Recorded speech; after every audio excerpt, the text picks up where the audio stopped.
கார்த்திகை புராணம் 17ஆம் அத்தியாயம். பேராசை பிடித்த மனிதனுக்கு ஆங்கிரச முனிவரின் தத்துவ அறிவுரை. மகா முனிவர்களே, பேராசை பிடித்தவர் சந்தேகவாதிகள், அமைதி கொள்ளுங்கள். நான் கூறுவதை கேளுங்கள். ஆன்மாவின் உடல் இருப்பிற்கு கர்மாவே காரணம். எனவே கர்மாவின் உடல் பிறப்பிற்கு காரணம். ஆன்மா உடலின் காரணமாக மட்டுமே கர்மத்தை செய்வதால் ஆன்மா கர்மாவை செய்வதற்கு உடல் காரணமாகும். ஸ்தூல மற்றும் நுட்பமான உடல்களுக்கு இடையிலான உறவின் காரணமாக ஆன்மாவிற்கு கர்ம உறவு இருப்பதாக பகவான் பார்வதி தேவிக்கு ஈசனார் விளக்கினார். அதை நான் உங்களுக்கு விளக்குகிறேன். இந்த உடலை சுற்றி ஆணவத்துடன் செயல்படுபவனே ஆன்மா. ஆங்கிரச முனிவர் கூறினார், முனிவரே, இந்த உடல் ஆன்மா என்று நான் எண்ணினேன். எனவே இதன் பதில் நான் விரிவாக இது விளக்கப்பட்டுள்ளது. வார்த்தைகளின் அர்த்தத்தை குறித்த அறிவு, வார்த்தையின் அர்த்தத்தை குறித்த அறிவு காரணமாகும். எனவே தயவு செய்து அகம் பிரம்ம என்பதன் அர்த்தத்தை குறித்து எனக்கு தெரிவிக்கவும் என்று பேராசை கொண்டவர் கேட்டார். பேராசை கொண்ட மனிதனுடன் பின்னர் அவர் உடன்பட்டு, இந்த உடல் காரணத்தின் உள் செயல்முறைகளுக்கு சாட்சி, நான் என்னுடையது என்று கூறினார். உயிருள்ள ஆன்மா என்று கூறப்படுவது அகம் என்ற சொல். எங்கும் நிறைந்த உண்மையான கொடையின் வடிவமான பரமாத்மா. நக என்ற சொல். ஆன்மாவிற்கு உடலை போல் அவயவங்கள் இல்லை. ஆன்மா என்பது உண்மையான கொடையின் வடிவம், புத்தி, சாட்சி, அறிவின் வடிவம். மேலும் ஆன்மா என்பது உடலிலிருந்து தனித்தனியாக இருப்பதும் எப்போதும் ஒரு விதத்தில் பிரகாசிப்பதும் உடலின் தொழிலில் செயல்பட வைப்பதும் ஆகும்.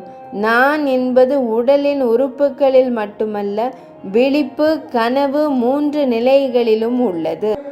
நான் என்னுடையது என்று கூறுவது ஆன்மா என்பதை புரிந்து கொள்ளுங்கள். இரும்பு ஊசியையும் கல்லையும் பற்றி கொண்டு அலைந்து திரிபவர்களின் உடலும் புலன்களும் ஒரே ஆன்மாவை சார்ந்து இருக்கின்றன. அதேபோல் ஆன்மாவின் காரணமாகவே அவர்கள் தங்கள் பணியை செய்கிறார்கள். உறக்கத்தில் உடலுக்கும் புலன்களுக்கும் இடையே எந்த தொடர்பும் இல்லை. ஒருவர் விழித்தெழுந்தவுடன் நான் ஒரு ஆனந்தமான தூக்கத்தில் விழுந்து விட்டேன் என்று எண்ணுகிறார். அப்படி இருக்கிறது. ஆன்மா மகிழ்ச்சியாக இருக்கிறது. ஒரு கண்ணாடி பாத்திரத்தில் விளக்கு பிரகாசிப்பது போல ஆன்மா உடல் உறுப்புகளில் பிரகாசிக்கிறது. ஆன்மா பரமாத்மாவின் உருவகம் என்பதால் தாராவின் புத்திரர்கள் அதில் ஈர்க்கப்படுகிறார்கள். அத்தகைய சிறப்பு வாய்ந்த அன்பு பொருள் பரமாத்மா என்பதை புரிந்து கொள்ளுங்கள். சிறிது ஞானவாதி சர்சிஷ்டத்தின் பார்வையில் தத்துவமசி போன்ற வாக்கியங்களில் துவம் என்ற சொல் ஆன்மாவை குறிக்கிறது. தத் என்ற சொல் சர்வ வல்லவரின் தனித்துவமான வடிவத்தை குறிக்கிறது. சத்தியத்தில் உயர்ந்த வடிவம் தத்துவமசி என்பது ஆன்மா மற்றும் பரமாத்மாவின் ஒருமையை கற்பிக்கிறது. இவ்வாறாக சர்வ வல்லமை உள்ளவர் தர்மங்களை கைவிட்டால் உண்மையின் விட்டு வடிவம் மட்டுமே எஞ்சி இருக்கும். அதாவது ஆன்மா 6 பகுதிகளை கொண்டுள்ளது.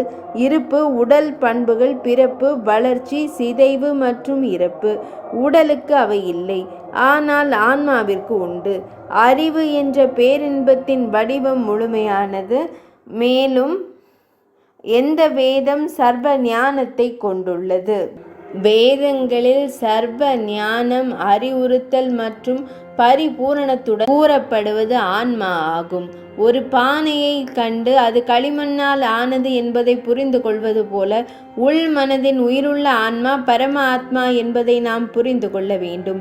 உயிர்கள் தங்கள் செயல்களின் பலனை அனுபவிக்க செய்பவர் பரமபுருஷர் என்பதை அறிந்து கொள்ளுங்கள். மேலும் உயிர்கள் தங்கள் செயல்களின் பலனை அனுபவிக்கின்றன. எனவே குணங்களை கொண்ட ஒரு மனிதன் ஒரு குருவின் வழிகாட்டுதலை நாடி சம்சாரம் தொடர்பான அனைத்து ஆசைகளையும் கைவிட்டு விடுதலையை அடைய வேண்டும். நல்ல செயல்களை நினைக்கும் தூய மனதுடன், அதனுடன் பக்தி, அறிவு மற்றும் பற்றின்மையுடன் ஒருவர் விடுதலையை அடைகிறார். எனவே ஒருவர் நல்ல செயல்களை செய்ய வேண்டும். நல்ல செயல்களை செய்வதன் மூலம் விடுதலை அடைய முடியாது என்கிறார் ஆங்கிரச முனிவர். இதனை கூறியதும் பேராசை பிடித்தவன் குனிந்து கூறினான், ஸ்கந்த புராணத்தில் கூறப்பட்ட வசிஷ்டமா முனிவர் கூறியபடி கார்த்திகை மாத புராணத்தின் 17ஆம் அத்தியாயமான 17ஆம் நாள் கதை இனிதே நிறைவடைந்தது.